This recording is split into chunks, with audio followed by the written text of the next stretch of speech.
एक बार गुरुकुल में 3 शिष्यों की विदाई का अवसर आया तो आचार्य बहुश्रुत ने कहा कि सुबह मेरी कुटिया में आना, तुम्हारी अंतिम परीक्षा होगी। आचार्य बहुश्रुत ने रात्रि में कुटिया के मार्ग पर कांटे बिखेर दिए। सुबह तीनों शिष्य अपने अपने घर से गुरु के निवास की ओर चल पड़े। मार्ग पर कांटे थे, लेकिन शिष्य भी कमजोर नहीं थे। पहला शिष्य कांटों की चुभन के बावजूद कुटिया तक पहुंच गया। दूसरा शिष्य कांटों से बचकर आया, फिर भी एक कांटा तो चुभ ही गया। तीसरे शिष्य ने कांटे देखे तो कांटों की डालियों को घसीटकर दूर फेंक दिया।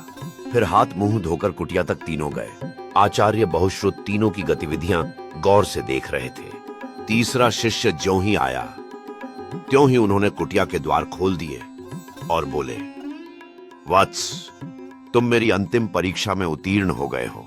गुरु ने कहा कि ज्ञान वही है जो व्यवहार में काम आए।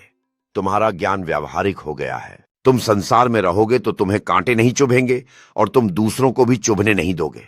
फिर पहले और दूसरे शिष्य की ओर देखकर बोले, तुम्हारी शिक्षा अभी अधूरी है। ज्ञानी वही है जो ज्ञान को व्यावहारिक रूप से उपयोग में लाता हो।